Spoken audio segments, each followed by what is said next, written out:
चिराग पासवान को अगर इतनी सीट नहीं मिली तो खतरे में आ जाएंगे नीतीश। चलिए पूरा समीकरण समझते हैं। चिराग पासवान जो एनडीए में धीरे धीरे एक बड़ा चेहरा बन रहे हैं। 2024 के लोकसभा चुनाव में 5 की 5 सीटें जीतकर चिराग ने साबित किया कि उनकी सियासी ताकत अब कोई मजाक नहीं है। लेकिन अब बिहार विधानसभा चुनाव में चिराग की मुंहमांगी सीटों की जंग शुरू हो चुकी है। अगर एनडीए ने चिराग को उनकी मांगी सीट जो है नहीं दी, उनकी मांग पूरी नहीं की, तो क्या नीतीश की कुर्सी खतरे में पड़ जाएगी? क्या चिराग का गुस्सा एनडीए का सियासी समीकरण बिगाड़ देगा और इसका फायदा तेजस्वी यादव या प्रशांत किशोर उठा लेंगे?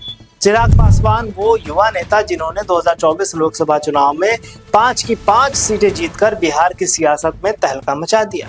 हाजीपुर, वैशाली, समस्तीपुर, खगड़िया और जमुई में चिराग की लोक जनशक्ति पार्टी यानी रामविलास की पार्टी जो है, उन्होंने एनडीए की ताकत को और बढ़ाया।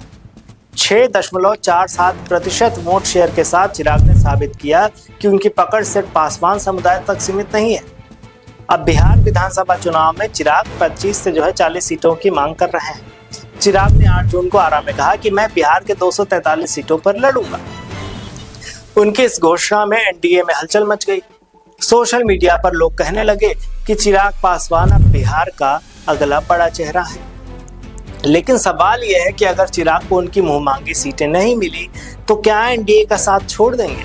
और अगर ऐसा हुआ तो क्या नीतीश की कुर्सी खतरे में पड़ जाएगी? अब बात कर लेते हैं नीतीश कुमार की। नीतीश कुमार बिहार की सियासत का वो बड़ा चेहरा है जो दशकों से कुर्सी की धुरी बना हुआ है।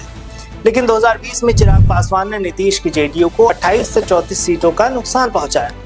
चिराग की बगावत ने जेडीयू को 115 में से मात्र 43 सीटों तक सीमित कर दी। अब 2025 में चिराग फिर से मैदान में हैं और उनकी मांग है कि 25 से 40 सीटों के बीच उनको मिले। अगर बीजेपी और नीतीश ने चिराग की मांग ठुकराई तो क्या चिराग फिर से बगावत करेंगे? अब इसमें आगे क्या होता है ये आने वाला वक्त बताएगा, पर इस मुद्दे पर आपकी क्या राय है कमेंट में जरूर बताइएगा। तब तक देखते रहिए राजस्थान वन।